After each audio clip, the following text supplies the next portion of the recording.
welcome to God's 5 Minutes with Pastor Ed Wilson.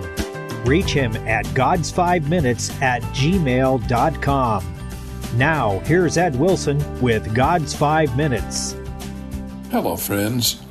The book of Exodus describes how all through the dark Egyptian night, God led the fleeing Israelite nation through the Red Sea, how Pharaoh's army pursued them, and how every last Israelite man, woman, and child was safely on the distant shore, with the enemy army yet struggling through the channel between the watery walls.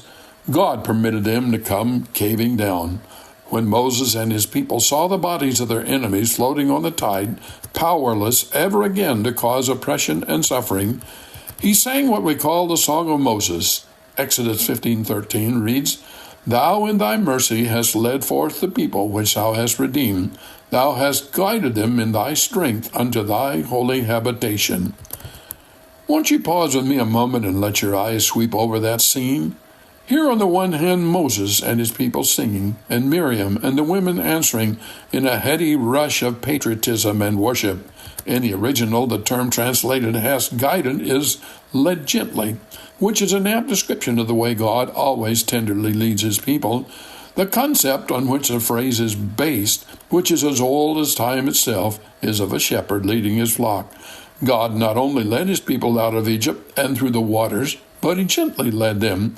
The journey across a sea bottom that had been so disastrous to the alien army, with the horses driving heavily and the wheels coming off the chariots, had been but a pleasant evening stroll to the Israelites.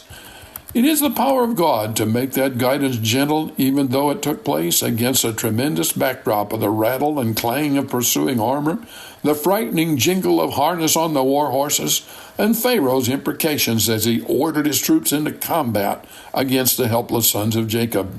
Satan's roars and threats may be unnerving, but they can only harm us if we choose to allow them to drain away our courage. The drowned Egyptians were strange examples of gentle guidance, but God's deliverances are like the leading pillar of fire. They have a side that reveals wrath and strikes terror into the hearts of his enemies, and at the same time a side that glows with the warmth of eternal love and kindles happy trust. Not the bravest person, not the most talented soldier among the Israelites could claim in this victory that he had done any more than walk through the path between the divided waters. Although the people had a part to play in their own deliverance, their part was so light it could have been fulfilled by a child. They were not set free by their own planning, preparation, skill, or might. God alone by his strength had been their guide. It's so often the same with us today. Be faithful to the Lord, friend. That's what he asks. We have many a battle to fight, including even one final one with death.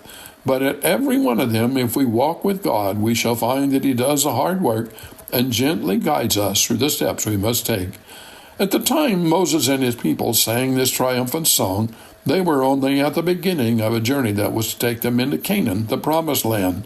This mob of civilians, unskilled and untaught in any of the institutions of government, and having begun their race with only one man who followed God, Abraham, were destined to build a great and unique nation that has endured to this day. All of that lay in the future, and yet Moses, on surveying the divine intervention that had led to this moment, spoke of it as if it were an accomplished fact.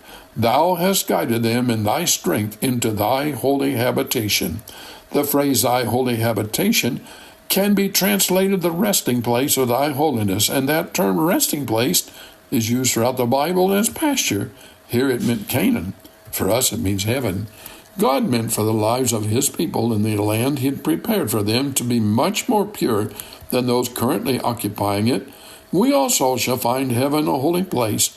Let's lay hold on God's promises as Moses did, and believe he is able to bring us to that same safe heaven of eternal rest, guiding and leading us by his own gentle hand, just as he has done our forefathers through the centuries.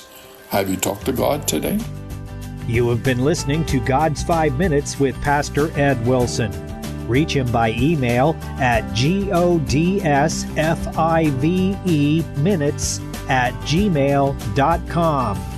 Tune in next time to hear more encouraging thoughts from God's Word on God's 5 Minutes with Pastor Ed Wilson.